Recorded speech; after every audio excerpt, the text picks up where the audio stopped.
बंधुगण पिलादिने मिलिथिबा उचित पोषण ना केवल पिलांक शारीरिक एवं मानसिक विकास करिबारे सहाय्य करिथाय बरं तांकर उच्चता बढ़िबारे मध्य सहाय्य करिथाय। जदि कोनोसी कारणरू आपनको लागे आपनक पिलार हाइट सही बयसर पिलांक हाइट ठू कम अटे तेबे आजिर भिडियो को शेष जाए निहाती देखंतु। जदि माँ बापांक हाइट ठीक अटे तेबे पिलांक हाइट बढ़िबारे कोनोसी समस्या होई न थाए, किंतु अनेक थर एहा होई पारे नाही। किछि पिलांक ग्रोथ ठीक भाबरे होई पारे नाही एवं सेमाने हाइट तुलना रे अन्य सांगसाथी एवं भाई भौणी कोठू छोट रही जाती। यार कारण वंशगत जीन हेबा सहित ठीक खाद्यपेयर अभाव मध्य होई पारे। सेथिपाई आदौ व्यस्त होंतु नाही, कारण आज मु आपनकु एमिति एक रेमेडी बनेबा सिखेबी जहार सेवन द्वारा आपनक पिलार हाइट बढ़िबा सह शारीरिक एवं मानसिक विकास मध्य होई थाए। किंतु ता पूर्व मु आपन माने कहै कि जदि आपन माने जे हम चैनल को सब्सक्राइब करनाते तबे तळे थिबा सब्सक्राइब बटन ऊपर क्लिक करि हम चैनल को सब्सक्राइब कर नियंतु एवं पाखो थे नोटिफिकेशन बेल ऊपर निहाती क्लिक करंतु। या द्वारा हम जो नूतन वीडियो अपलोड करबो ता नोटिफिकेशन आपन माने प्रथम पाई परिबे एवं हम चैनल माध्यम रो बहु किछि सिखणीय जिंस आपन माने सिखिबा को पाइबे। आजिर एही रेमेडी जानिबा पूर्वरु प्रथमे जानि नियंतु आपनक पिलार हाइट बढ़िया पई केउ सब जिनिस आवश्यक अटे। प्रथमतः खेलकूद जरूरी अटे। आजिर समय उभय बापा माँ निज काम रे व्यस्त रहुछंती, जेउ कारणरू पिलांकु ठीक समय एवं खेलकूद पई बाहर को नहीं पारु नाहंती, जेउ कारणरू पिलांक मध्य रे स्ट्रेस देखिबा को मिलुअछि एवं सेथि पई सेमानक हाइट मध्य प्रभावित हेउअछि। सेथि पई पिलांकु संध्या समय रे किछि समय पई बाहर को खेलिबा को निहाती छाडंतु। द्वितीय रे साइकिलिंग करांतु। पिलांकु प्रतिदिन किछि समय पर्यंत साइकिलिंग पाई निहाती पठांतु।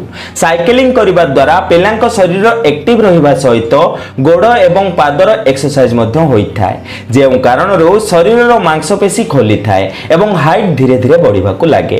तृतीय रे हैंगिंग एक्सरसाइज। हाइट बढ़िबा पाई ओळिबा सबुठु भलो एक्सरसाइज अटे। यह हातर शक्ति को बढ़ाई थाए एवं शरीर ऊपर भाग मांसपेशी को उत्तेजित करिथाय। एहा द्वारा बॉडी को टोन करिबारे एवं शेप देबारे सहाय्य मिलिथाय।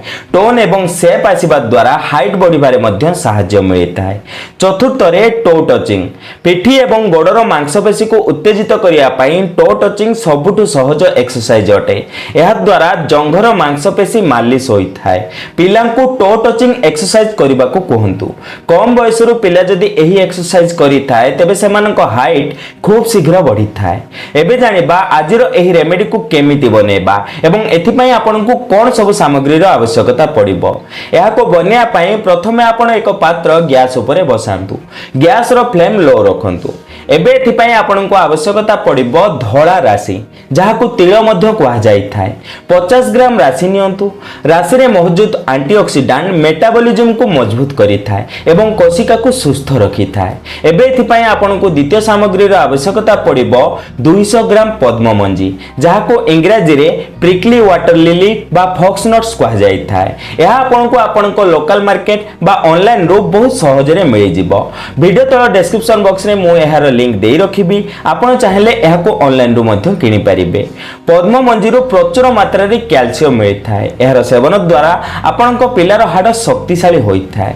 एबे तृतीय रे आपनकु आवश्यकता पड़िबो 100 ग्राम आलमंड बा पिस्ता बादाम। बादाम रो सेवन द्वारा आपनक पिलार स्मरण शक्ति शक्तिशाली होई थाए एवं बहुत भलो शारीरिक विकास होई थाए। एबे शेष रे आपनकु एथि पई आवश्यकता पड़िबो 100 ग्राम पान मोहुरी। एबे एही समस्त सामग्री को भलो भाबे ड्राई रोस्ट करि नियंतु। तापरे आपण एहाको अल्प ठंडा हेबा पई छाडी दियंतु। तापरे आपण एहाको नै भलो भाबे ग्राइंडिंग करंतु। एहाको ग्राइंडिंग करी एहार एक फाइन पाउडर प्रस्तुत करंतु। तापरे आपण एहाको छाणी नियंतु।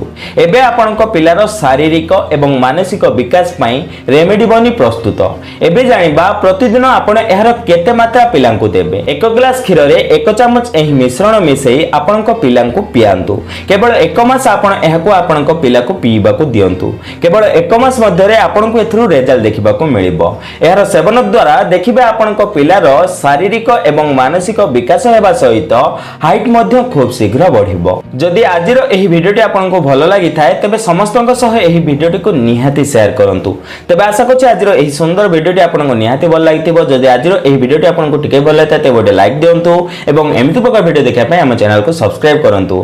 ते बंधुगण आज पय एतिकी पुणी देखा हबो नूतन सुंदर अध्याय सह। धन्यवाद।